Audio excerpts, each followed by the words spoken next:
आज Doubtnut app download करें। Doubtnut पर अपने सभी गणित, रसायन विज्ञान, भौतिक विज्ञान और जीव विज्ञान के डाउट्स का करो सफाया। बस प्रश्न की फोटो खींचो, एक ही प्रश्न को क्रॉप करो और तुरंत वीडियो सोल्यूशन पाओ। अभी डाउनलोड करें।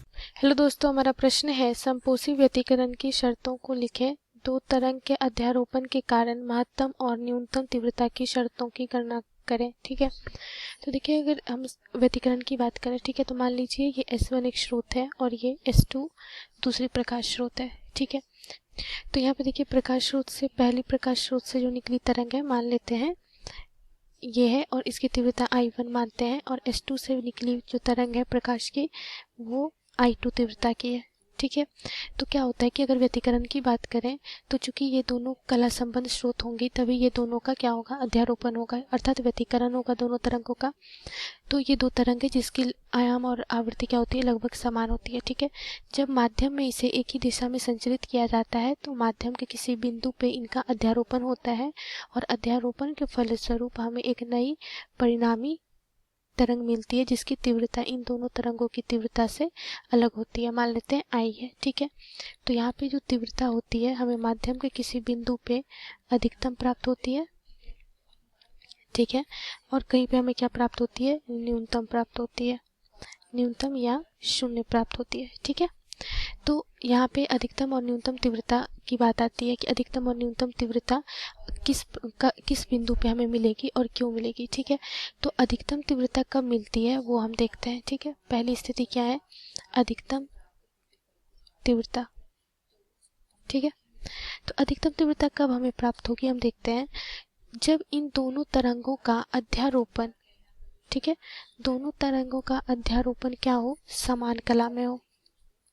क्या हो, समान कला में, अर्थात श्रृंग के साथ श्रृंग का अध्यारोपण हो और गर्त के साथ गर्त का अध्यारोपण हो। ठीक है, तो इससे जो परिणामी तरंग हमें प्राप्त होगी उस बिंदु पे हमें क्या मिलेगी, अधिकतम तीव्रता मिलेगी। ठीक है, ये क्यों मिलती है वो हम देखते हैं। क्योंकि जब समान कला में ये अध्यारोपित होंगे तो परिणामी तरंग की तीव्रता क्या होगी, अधिकतम होगी, और हम जानते हैं कि तीव्रता जो होती है वो सीधा समानुपाती होती है तरंग के वर्ग के, तरंग के आयाम के वर्ग के। ठीक है, तो अगर आयाम हमें अधिकतम मिल रहा है तो वहाँ पे तीव्रता भी हमें अधिकतम प्राप्त होगी। ठीक है, और अधिकतम तीव्रता जिस बिंदु पे प्राप्त होगी तो वहाँ पे हम कहेंगे कि उन दोनों तरंगों का जो व्यतिकरण हो रहा है वो क्या हो रहा है, समपोषी व्यतिकरण हो रहा है। ठीक है, अधिकतम तीव्रता वाले बिंदु को क्या बोलेंगे हम लोग कि वहाँ पे तरंग जो हो रहा है वहाँ पे समपोषी व्यतिकरण हो रहा है। ठीक है, और दो तरंगों की अध्यारोपण की घटना ही क्या कहलाती है, व्यतिकरण की घटना। ठीक, तो समपोषी व्यतिकरण कहलाती है। तो इसके लिए हमें क्या मिलती है, अधिकतम अर्थात महत्तम तीव्रता मिलती है। ठीक है, तो इसके लिए अगर हम शर्त देखें तो तीव्रता के लिए जो हमारे पास सूत्र होता है परिणामी तीव्रता I। ठीक है, जो हमारी परिणामी तरंग की तीव्रता है I बराबर ये होता है I1 plus I2 plus 2√I1I2 cos phi. ठीक है, जहाँ पे फाई क्या है, दोनों तरंगों के बीच का कालांतर है। ठीक है, और I1 I2 क्या है, दो तरंग जो अध्यारोपित हो रहे हैं उनकी तीव्रता। तो देखिए यहाँ पे अगर हमें तीव्रता अधिकतम चाहिए, परिणामी तीव्रता अधिकतम चाहिए, तो उसके लिए cos फाई का मान क्या होना चाहिए, अधिकतम, जो क्या होना चाहिए 1 के बराबर। ठीक है, 1 के बराबर। तो फाई के किस मान के लिए cos फाई का मान हमें 1 आएगा, तो उसके लिए हमें क्या होगा, 0 के लिए। ठीक है, अगर फाई का मान 0 रखेंगे तो cos 0 क्या होगा, 1। ठीक है, उसके बाद 2 पाई, 3 पाई, 4 पाई। ठीक है, इस प्रकार से हमें क्या मिलेगा, अधिकतम तीव्रता प्राप्त होगी क्योंकि यहाँ पे cos फाई का मान अधिकतम होगा। तो अगर फाई के लिए हम जनरल टर्म लिखे तो ये क्या हो जाएगा, 2n पाई। ठीक है, मतलब पाई के सम अपवर्त पे हमें क्या प्राप्त होगा, अधिकतम तीव्रता, अर्थात वहाँ पे समपोषी व्यतिकरण की घटना होगी। ठीक है, और n का मान यहाँ पे 0, 1, 2, 3 इस प्रकार से लेंगे। ठीक है, तो यहाँ पे इसके लिए प्रतिबंध आ जाता है, किसके लिए, शर्त कह सकते हैं, ये किसके लिए, समपोषी व्यतिकरण के लिए। ठीक है, अब हमें बोला जा रहा है यही महत्तम तीव्रता के लिए भी शर्त हो जाएगी। अब हम बात करते हैं न्यूनतम तीव्रता के लिए। तो न्यूनतम तीव्रता कब हमें प्राप्त होगी, अर्थात शून्य तीव्रता। ठीक है, दूसरी स्थिति लेते हैं हम न्यूनतम तीव्रता की। तो ये हमें तब प्राप्त होगी जब दोनों तरंगों का अध्यारोपण किसमें हो, विपरीत कला में हो,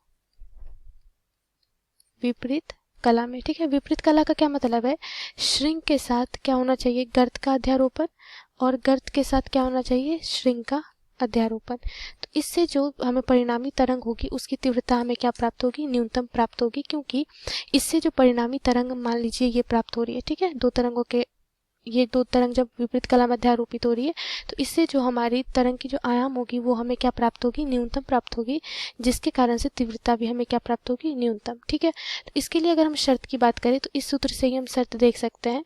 परिणामी तीव्रता को अगर हमें न्यूनतम करना है तो उसके लिए cos फाई का भी मान हमें न्यूनतम रखना होगा, और cos फाई का न्यूनतम मान क्या होना चाहिए, -1। तो फाई के किस किस मान के लिए हमें cos फाई -1 मिलेगा, तो फाई का मान हमें पाई पे 3 पाई 5 पाई इस तरह से हमें फाई का मान हम रखेंगे यहाँ इस सूत्र में, तो हमें क्या मिलेगा, cos फाई का मान -1 मिलेगा, जिससे कि हमें परिणामी तीव्रता क्या प्राप्त होगी, न्यूनतम प्राप्त होगी। तो अगर यहाँ पे हम इसके लिए जनरल टर्म लिखे फाई के लिए तो ये क्या हो जाएगा, 2n-1 इंटू पाई के बराबर, पाई के विषम अपवर्त में क्या होना चाहिए, कालांतर होना चाहिए, जिससे हमें परिणामी तीव्रता क्या मिलेगी, न्यूनतम। और इस प्रकार के व्यतिकरण को हम लोग क्या कहते हैं, विनाशी व्यतिकरण कहते हैं, जिससे हमें परिणामी तीव्रता क्या मिलती है, न्यूनतम प्राप्त होती है। और n का मान यहाँ पे हम लोग क्या लेंगे, 1 2 3 इस प्रकार से लेंगे। ठीक है, तो ये हमारे प्रश्न का उत्तर है। धन्यवाद। कक्षा 6 से 12वीं से लेकर नीट, IIT, JEE वो एडवांस के लेवल तक 1 करोड़ से ज्यादा छात्रों का भरोसा। आज ही डाउनलोड करें डाउटनेट ऐप या व्हाट्सएप करें अपने सारे डाउट्स 8400 400 400 पर।